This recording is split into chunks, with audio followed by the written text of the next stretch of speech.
Hai, Assalamualaikum. Selamat datang kembali di Santaication Channel. Seperti biasa, sebelum kita lanjut videonya, kalau kalian suka dengan video ini, jangan lupa klik like dan subscribe channel ini buat nonton video-video staycation selanjutnya. Kali ini kita bakal cobain staycation di daerah Kelapa Gading nih teman-teman. Lokasi hotelnya strategis, mudah banget ditemuin. Dekat dengan mall dan area perkantoran. Lumayan cocok lah hotel ini buat kalian trip bisnis atau staycation singkat yang nggak perlu jauh-jauh dari kota Jakarta. Nah, ini mulai terlihat ya papan namanya. Warnanya hitam, tulisannya emas gitu. Bertuliskan L Hotel. Kita berhenti di security dulu buat dapat kertas parkir, lalu lanjut ke dalam.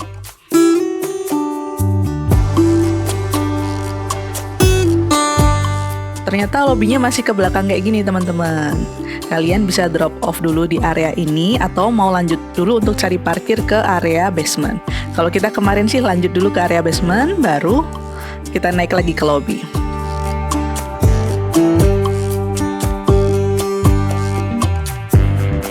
Area basementnya kayak gini. Kalian bisa ikutin petunjuk jalannya aja di bagian basement. Nanti ada tempat parkir untuk tamu hotel dan ada tempat parkir untuk penghuni. Jadi nggak bisa asal parkir teman-teman.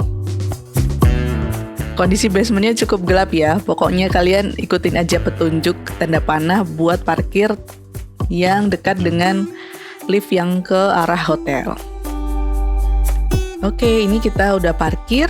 Nanti kita akan ketemu sama security yang berjaga di bagian bawah yang di dekat lift yang menuju ke arah lobby hotel. Dan ya, ini ada lobby dari bagian depan tadi ya, bersebelahan dengan The Park Residence. Ini kita masuk disambut oleh staf hotelnya. Ramah ya hotelnya. Untuk check-in-nya juga cukup smooth. Kita perlu deposit Rp100.000. Kalian bisa bayar pakai uang cash atau pakai debit teman-teman. Dan ini bagian lobbynya, kayaknya ini lagi nuansa-nuansa ulang tahun Jakarta ya. Jadi masih ada ondel-ondel, masih ada ornamen-ornamen Jakarta kayak gitu. Untuk lobbynya sih cukup nyaman teman-teman. Oke, kita lanjut aja naik ke kamar. Kali ini kita nyobain kamar tipe terendahnya, yaitu superior dengan double bed. Kita dapat di lantai 5.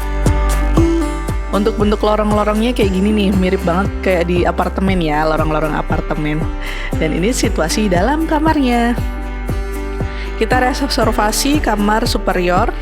Luas kamar ini 18 meter persegi. Ini kamar mandinya, tipe yang tembus pandang kayak gini teman-teman. Tapi tenang, ada tirainya kok. Terus bagian kacanya juga udah ada stikernya sebagian. Kita juga dapat balkon di bagian sini, tapi memang dikunci supaya untuk menjaga keamanan. Oke, mari kita cek detailnya. Di bagian kasur ini kita dapat 2 buah bantal besar. Terus di bagian kanan kiri ada meja nakas seperti biasa ya. Lengkap dengan notes, terus ada telepon juga. Di sini ada lampu untuk tidur, ada lampu untuk baca juga. Di bagian depan kasur ada televisi dengan ukuran yang cukup besar ya teman-teman. Tapi sayangnya belum bisa untuk nonton YouTube nih, terbatas di TV kabel saja. Tapi untuk channelnya lumayan banyak kok. Di bagian bawah TV-nya ada meja yang cukup memanjang kayak gini, bisa untuk meja kerja atau untuk simpan-simpan barang. Dan ini ada menu untuk room service-nya. Untuk harganya ya lumayan lah ya. Terus kita lanjut ke bagian kamar mandinya. Untuk kamar mandinya sih cukup bersih. Ada bagian toilet, ada shower, dan ada wastafelnya. Untuk amenities-nya kita dapat sabun batang, shower cap, sanitary bag, cotton buds, dan dental kit. Terus disediakan juga hair dryer nih teman-teman. Di bagian sini ada 2 buah air mineral dan gelas kumur. Di bagian shower udah disediakan 2 handuk, sabun, dan shampoo pakai cup kecil kayak gini. Minusnya untuk di bagian shower ini water heaternya agak susah diatur teman-teman. Jadi yang bawa anak kecil harap hati-hati ya. Soalnya tiba-tiba panas sendiri gitu.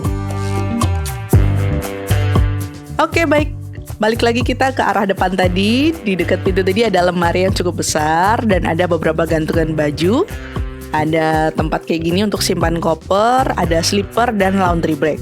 Di bagian samping lemari ada coffee set standar ya. Di bagian atasnya ada safe deposit box. Terus di bagian bawahnya ada chiller. Dan ini suasana malamnya. Tuh, untuk suasana malam cukup nyaman ya. Kalian bisa pilih nih lampu mana yang mau dihidupkan, lampu mana yang mau dimatikan. Jadi penerangannya cukup oke lah, bisa diatur.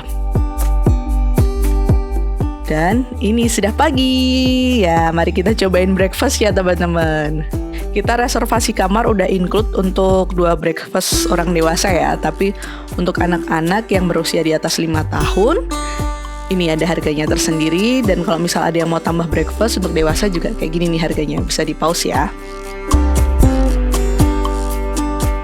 Oke, mari kita lihat aneka masakannya. Di bagian sini ada aneka mie. Kalian bisa pesan buat mie rebus atau mungkin mie goreng. Terus di sampingnya ada stand untuk omelet, ada telur mata sapi, ada telur rebus, terus ada waffle juga dengan aneka topping. Dan di bagian sini ada buah-buahan, ada sushi, ada aneka salad sayur, ada bubur juga, ada bubur yang gurih, ada bubur-bubur yang manis. Dan untuk main course-nya ada nasi putih, nasi goreng. Dan ini nasi gorengnya enak sih teman-teman, rasanya unik, kayak ada rempahnya gitu, terus ada rasa-rasa nanasnya kayak gitu loh. Terus ini ada pasta, ada potato wedges, ada tumis pokcoy, ada sosis, terus ada ayam bumbu lada. Ini ayam lada hitamnya juga enak banget teman-teman. Lanjut di area sini ada sop imlo, terus ada makanan-makanan tradisional seperti nasi uduk beserta lauk-lauknya. Terus buat anak-anak biasanya ini nih dicari, ini ada sereal, susu, terus bagian sini khusus minuman ya, ada air putih, ada infus water, ada jus, ada teh dan kopi. Di area dessert dan kue, kayak gini nih makanannya. Ada puding roti, terus ada aneka puding, ada cake ini, aduh macamnya banyak sih, bisa dilihat ya.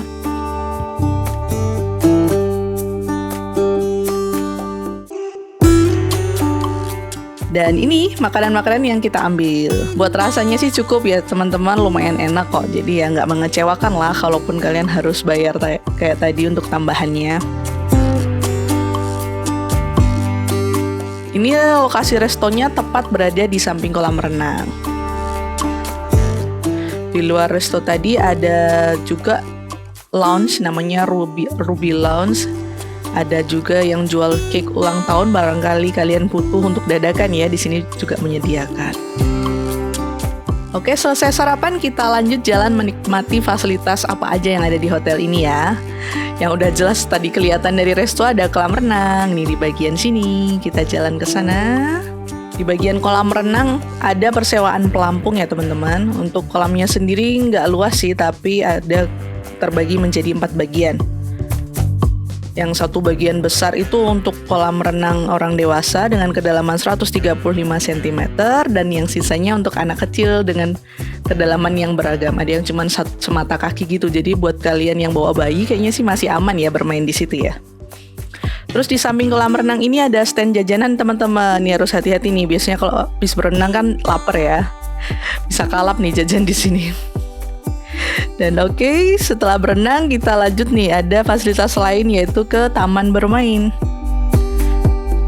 Taman bermainnya kalau lewat kolam renang tadi juga nggak cukup jauh ya, tinggal jalan kaki aja. Ada perosotan besar kayak gini buat anak-anak. Terus di sampingnya ada lapangan basket kayak separuh gini aja.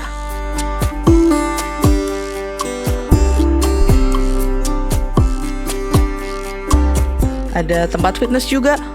Tempat fitnessnya ya lumayan lah ya, ada untuk treadmill, ada untuk angkat beban.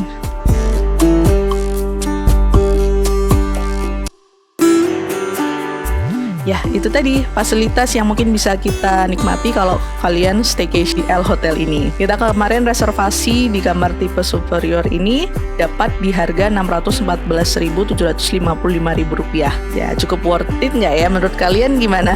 Udah ada yang pernah nginep di sini? Boleh komen di bawah ya. Dan ya itu tadi pengalaman kita staycation, lumayan menyenangkan dan nggak jauh-jauh dari kota Jakarta. Kalau kalian mau coba silahkan. Nanti untuk pesan hotelnya kita kasih link di deskripsi box ya. Jangan lupa beli lewat situ. Oke, sampai jumpa lagi di video kami selanjutnya. Stay for a while, enjoy your vacation. Bye-bye.